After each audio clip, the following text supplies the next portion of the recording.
un podcast de Cooperativa.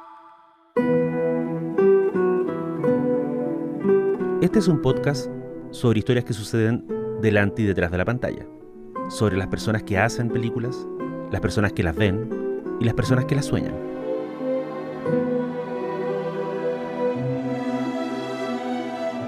Soy Daniel Villalobos y esto es El Contador de Películas.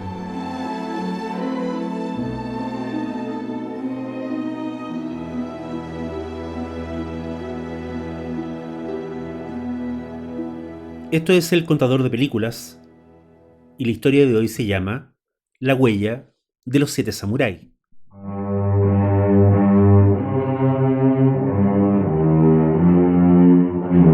Akira Kurosawa tenía 42 años de edad. Venía de estrenar Ikiru, su película número 14. Era en ese momento, a principios de los años 50, el director de cine más importante de Japón. Kurosawa tenía un profundo interés en lo que en su país se conocía como Jiraigeki, los dramas de época. Pero la enorme mayoría de los filmes de época que se producían en Japón caían dentro del subgénero del chambara, es decir, el subgénero de las historias de sablazos.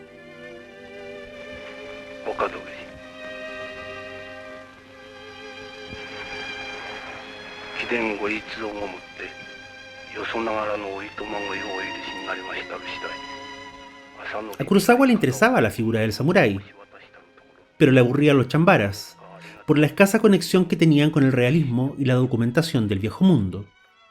Eran historias ambientadas en el Japón feudal, pero eran ante todo fantasías. Kurosawa tenía una idea, que había discutido con sus dos guionistas, Shinobu Hashimoto y Hideo Oguni.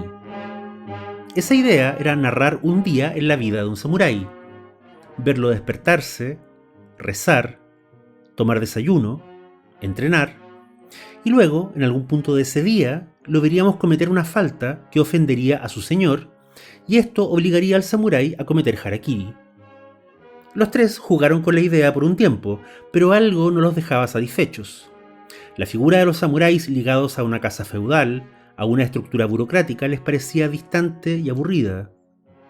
Hashimoto preguntó un día: ¿pero qué hacen los samuráis cuando se quedan sin señor que los mantenga y se vuelven ronines? ¿Qué pasa con ellos entonces? Investigando así la figura del samurái ronin o samurái sin amo, los guionistas se encontraron con un costado muy miserable del mito caballeresco de estos guerreros. En el Japón feudal, un samurái errante contaba con muy pocos recursos para no morirse de hambre. Su orgullo no le permitía trabajar en cualquier oficio, ni tampoco pedir limosna. Estaba la alternativa de pedir alojamiento en una escuela de esgrima. Ahí le darían, por respeto, una cena caliente, un jergón para dormir por una noche y el desayuno al día siguiente. El mismo trato podía encontrar ese ronin en un templo budista: la cena, el alojamiento y el desayuno posterior. De ahí se esperaba que siguiera su camino. Pero lejos de las ciudades no era fácil encontrar escuelas o templos. Entonces al ronin le quedaba un último recurso bastante humillante: acercarse a las aldeas y ofrecerse a los campesinos como guardia nocturno a cambio de alimentación. A veces incluso, los campesinos le pagaban un poco de dinero para que espantara a un par de bandidos. Eso es, dijo Kurosawa. Contemos una historia sobre una aldea que contrata a un samurái. De ahí en adelante el concepto fluyó con rapidez. Más que un samurái, era mejor que los campesinos contrataran a varios. Un puñado de guerreros, miserables y motivados por el hambre, convocados a luchar no por el honor de un noble o la gloria de un imperio, sino por la subsistencia de una aldea. Kurosawa, Hashimoto y Oguni se encerraron en una pequeña cabaña en una posada lejos de Tokio. Decidieron no recibir visitas ni llamadas telefónicas y acordaron no tener un aparato de radio en las habitaciones. Así estuvieron concentrados y solos durante 45 días, hasta terminar la primera versión del guión. Era un Jiraigeki, de enorme ambición monetaria y logística. Involucraría al menos una docena de protagonistas, varios sets, un montón de caballos y cientos de extras. Sería la película más difícil que hubiera enfrentado Kurosawa hasta ese momento. había nacido el germen de los 7 samuráis. Ahora lo veremos. Loco, ¿Qué dices? no te das cuenta. Te matará una auténtica espada. Insensato. El rodaje de la producción se extendió desde los 4 meses originales hasta un año completo. Los productores de Toho, el estudio que financiaba el proyecto, pararon el rodaje más de una vez, espantados por la demora y los costos excesivos. Kurosawa nunca cedió a las presiones, pero tampoco salió indemne de la experiencia. En una conversación con su colega Nagisa Oshima años más tarde, le dijo: «Yo envejecí 20 años filmando Los 7 Samuráis. Es la clase de obra que solo puedes hacer cuando eres joven». Pero, ¿de qué se trata la historia? Eso es lo interesante. Todos hemos visto la película y conocemos la historia, incluyendo a aquellos que nunca la han visto. Me refiero a que su influencia en la cultura popular, en el cine, la televisión, los cómics y los videojuegos es tan profunda y ubicua que incluso aquellos que ignoran la existencia de Kurosawa y su cine pueden reconocer la premisa. Una comunidad pacífica e indefensa se enfrenta a una amenaza externa. Como última opción, deciden convocar un grupo de forasteros para que combatan la amenaza. Estos forasteros no tienen nada que perder. A veces, más que guerreros, son bandidos, vagabundos, aventureros. Pero al final de la Odisea, todos serán antes que nada héroes. Esa situación tal vez tenía antecedentes en la literatura, pero fue el filme de Kurosawa el que la cristalizó para siempre en el cine y en el arte del siglo XX. Fue, y sigue siendo sin duda, su película más famosa e influyente. Por eso, una de las cosas que llaman la atención hoy día es no solo la pelea que el director tuvo que dar contra el estudio Toho para poder filmarla como quería, sino también la respuesta que los críticos japoneses tuvieron en su estreno. Los ejemplos que voy a mencionar los citó el norteamericano Donald Ritchie, uno de los grandes expertos en cine japonés en la historia, y autor de un brillante prólogo a la edición del guión de la película, publicado en 1970. En ese texto, Ritchie enumera algunos de los peregrinos reparos que la crítica de Japón le hizo a Los 7 Samuráis en la primera semana de su estreno. Un diario, por ejemplo, dijo que Kurosawa condenaba a los campesinos, al hacerlos aparecer como cobardes y tacaños. Otro decía que la película dejaba muy en claro que esos aldeanos ni siquiera merecían ser salvados. Y otro reseñista sacaba a colación un argumento geopolítico. Era recomendable, decía, contar una historia ambientada en plena guerra civil nacional, cuando en el Japón de los 50 ya se estaba viviendo un ambiente convulsionado. Esta última pregunta no es tan gratuita. Kurosawa was interested in morality and the actions of men in battle. Kurosawa in Seven Samurai shows us that he's one of the great poets of screen violence. He's going to give us, if not more fights, then fights filmed in a way that had never been filmed before.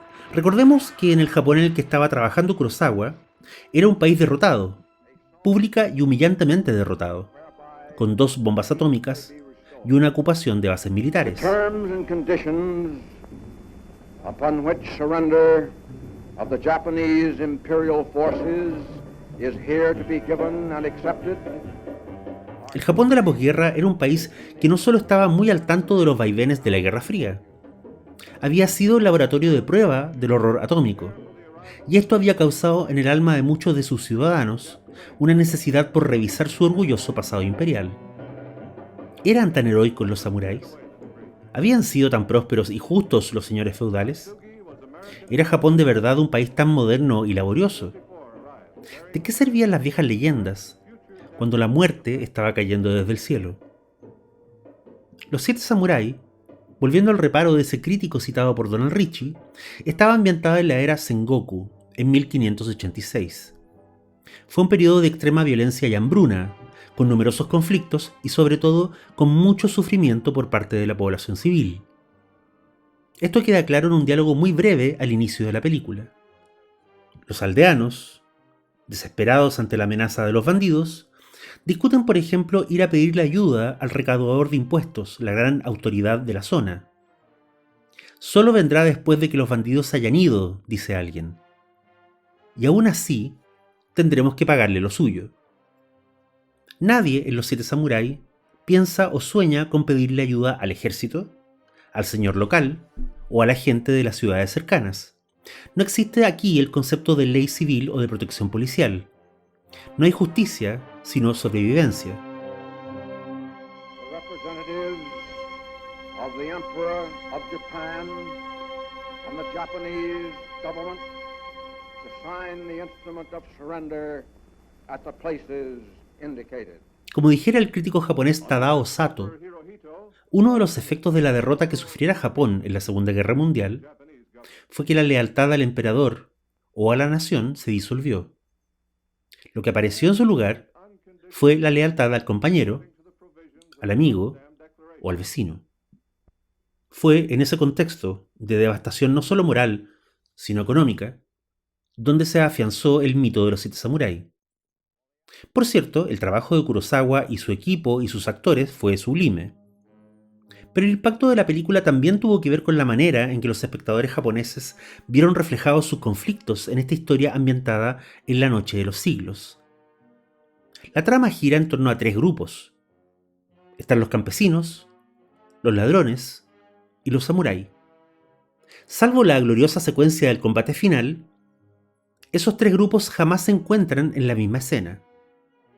Vemos a los campesinos con los samuráis, a estos con los ladrones, y a veces a los ladrones con los campesinos. Pero las diferencias sociales se expresan en la historia a través de diferencias espaciales. Como apuntan en distintas instancias Donald Ritchie y Tadao Sato, el Japón de los años 50 era todavía una sociedad increíblemente estratificada. No solo habían clases sociales, sino castas, y la movilidad entre ellas, a veces más que ser difícil, era directamente prohibida. Kurosawa y sus guionistas no olvidaron ese dato. Por eso, entre las tantas trenzas dramáticas que tiene su película, está el romance del samurái joven y de alcurnia con la muchacha campesina. En circunstancias normales, él ni siquiera la habría mirado. Pero al filo de la muerte, acechados por el enemigo, asustados y solos, ambos encuentran un lugar para la intimidad y el sexo. Es justamente esa intimidad la que temen los hombres de la aldea. Ahí está esa escena donde se quejan frente al viejo sabio del lugar. Los samuráis vendrán, dice uno, y las mujeres se volverán locas por ellos. El viejo zorro lo mira enojado y le contesta: ¿estás a punto de que te corten la cabeza y lo que te preocupa es tu barba? El viejo, por supuesto, tiene razón. Ante la amenaza de los ladrones, todas las normas sociales quedan en pausa. Por eso es Kakuchiyo, encarnado por Toshiro Mifune, el personaje más singular de la historia.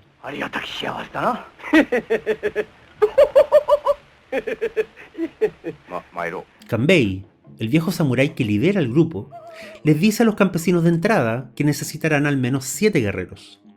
Pero cuando se descubre apremiado por el tiempo, Kanbei parte hacia la aldea con lo que encontró: 5 samuráis, más él, que suma 6. Al grupo entonces se le suma Kakuchiyo. A él no lo recluta Kanbei. Lo sigue voluntariamente. Nadie sabe de dónde viene. Parece nada más que un bufón, un borracho arrogante. En otra película, en manos de un cineasta más torpe, sería el alivio cómico. Pero Kakuchiyo es la figura clave que conecta ese pasado mítico de los samuráis no solo con el Japón post-atómico, sino con nuestra propia actualidad. En una época feudal donde la gente vive y muere en la clase en la que le tocó vivir, Kakuchiyo pasa de ser un simple vagabundo a un samurái, digno de pelear y de morir al lado de guerreros de verdad. Ahí está la escena donde increpa a sus compañeros. Ellos se ofenden al descubrir que los campesinos de la aldea tienen armaduras y lanzas escondidas, porque eso significa que los campesinos han saqueado los cuerpos de samuráis muertos, o peor aún, que los han emboscado para asaltarlos. Kakuchiyo entonces pierde la paciencia. Les dice que los campesinos son, por supuesto, desconfiados, crueles, mezquinos y tacaños. Vosotros, ¿qué opináis de los campesinos? ¿Creéis que son unos santos, eh? ¡Pero son unas ratas! ¡Siempre se quejan de que no tienen nada! que tienen comida escondida bajo sus casas, que mantienen cultivos ocultos en las montañas. Los campesinos fingen miseria, incluso frente a sus benefactores. ¿Pero quién los convirtió en eso?, grita Kakuchiyo. ¿Quién los volvió tan mezquinos, tan traidores? Ustedes, los samuráis. Los obligan a entregar su comida en tiempos de guerra y los matan si se niegan. Kakuchiyo cae al suelo llorando. Kanbei, el viejo y sabio líder del grupo, ha entendido todo. Mira a Kakuchiyo y le dice lo obvio. Tú eres hijo de campesinos, ¿verdad?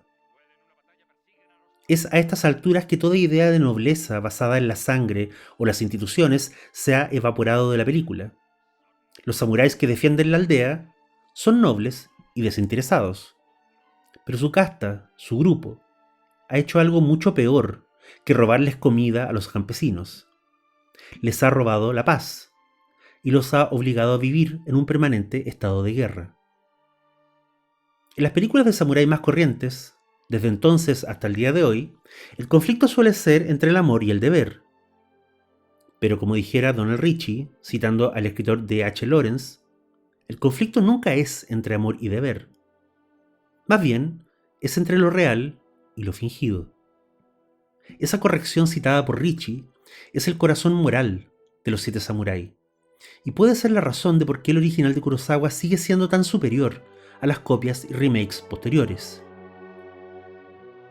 En las peripecias del filme, el conflicto entre lo real y lo fingido está en todas partes. Los campesinos fingen miseria para que no las roben.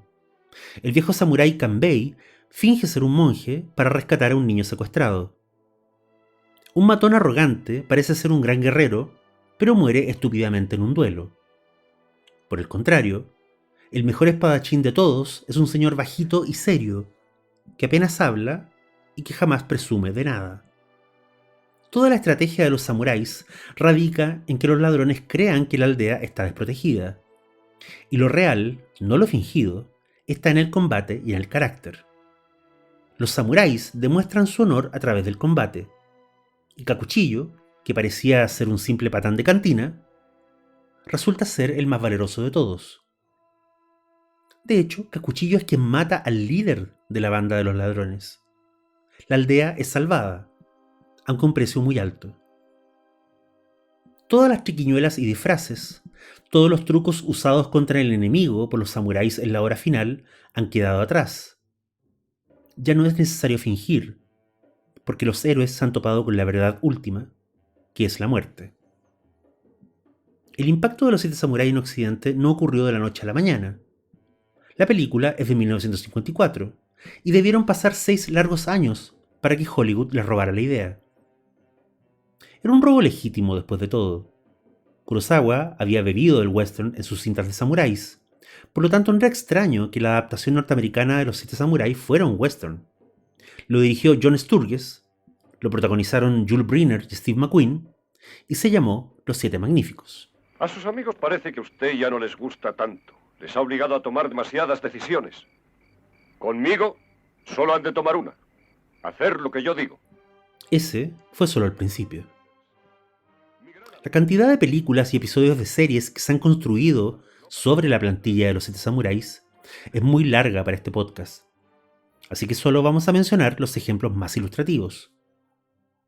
Un pistolero, su hermano ladrón y otros cuantos forajidos defienden un enclave de mormones de una banda de asaltantes mexicanos. La película se titula Lo llaman Trinity, es de 1970 y fue un clásico de las tardes de cine de Canal 7. Nada menos que el profesor Van Helsing forma un equipo de guerreros para proteger a una aldea china de la amenaza del conde Drácula. El filme se llama La leyenda de los 7 vampiros y es de 1974. Uno de los remakes más extraños y al mismo tiempo más creativos fue sin duda Batalla más allá de las estrellas, una fantasía galáctica de 1980 producida por Roger Corman. Acá, el campesino es un jovenzuelo de un planeta llamado Akir, y los bandidos son los guerreros espaciales de un tirano llamado Sador. Richard Thomas y Robert Vaughn en Batalla más allá de las galaxias. La guerra espacial ha llegado y la conquista por un planeta ha comenzado. Un bandido con poderes mágicos asola una aldea. la única esperanza de los campesinos, es una espada mágica y un grupo de guerreros que aceptan enfrentarse al bandido. Esta se llama Los 7 Magníficos Gladiadores. Fue una producción italiana y la protagonizaron Lou Ferrigno y Sybil Danning en 1983. En plena Segunda Guerra Mundial, una villa en el desierto es atacada por ladrones y un viejo del lugar debe viajar al Cairo a contratar un grupo de mercenarios para que los defiendan. Esta es Shams el Zanati y es el remake egipcio de Los 7 Samuráis. Es de 1991. Los Niños del Sol, un grupo de artistas de circo fugitivos, se instalan a vivir en medio de la nada en Kirguistán, mientras a lo lejos se derrumba la Unión Soviética. Cuando los empiezan a hostigar una banda de motociclistas, no les queda más remedio que juntar el dinero que tienen y contratar mercenarios.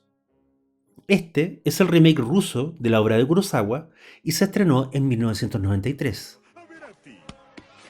No podemos dejar de mencionar, claro, la película Pixar que trajo de vuelta el concepto de los guerreros defendiendo aldeanos, aunque acá los aldeanos son hormigas, los guerreros son insectos de circo y los ladrones son langostas. Y la película, por supuesto, es Bichos. Si una hormiga se rebela contra nosotros, les aseguro que todas lo harán pronto. Esas hormigas ridículas nos superan en número de 100 a 1. Y si llegaran a averiguarlo, adiós a nuestro estilo de vida. Elementos de la historia original de Kurosawa se pueden encontrar en distintos lugares, algunos bastante extraños. Un episodio de Star Trek por acá, una escena de la Star Wars original por allá, incluso una secuencia donde el héroe vuelve victorioso y cubierto de sangre desde el humo en Mad Max Fury Road.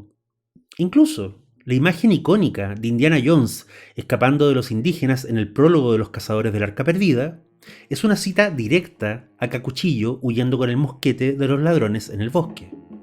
La era del streaming no ha sido inmune a la influencia de los samuráis de Kurosawa, y el mejor ejemplo de todos en ese sentido es el capítulo 4 de la primera temporada del Mandalorian, donde los ladrones son soldados imperiales y los guerreros errantes son los héroes galácticos del universo Star Wars.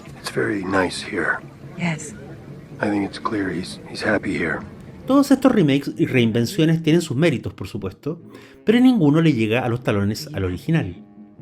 Entre otras cosas, porque el talento de Kurosawa permite que en ciertos momentos una película tan cargada de aventuras, de emoción y de movimiento se detenga a respirar y nos entregue entonces una imagen que lo dice todo. Para mí, esa imagen en Los 7 Samuráis aparece ya bien avanzado el metraje. La aldea ya está bajo ataque y el campo ha sido convertido en zona de guerra. Los samuráis corren al molino del pueblo para rescatar al viejo que ha insistido en quedarse ahí y no ser evacuado. En el arroyo que hace girar la rueda del molino, encuentran a una mujer agonizante. Les entrega a su hijo y muere. Kikuchiyo llora en el agua, abrazado a ese niño que acaba de quedarse huérfano. Entonces Kurosawa nos muestra la rueda de madera del molino, cuyo permanente giro no solo representa el palpitar del corazón de la comunidad, sino además la misma naturaleza del hombre. En medio de los gritos, en medio de las muertes, esa rueda sigue girando, pero ahora está en llamas.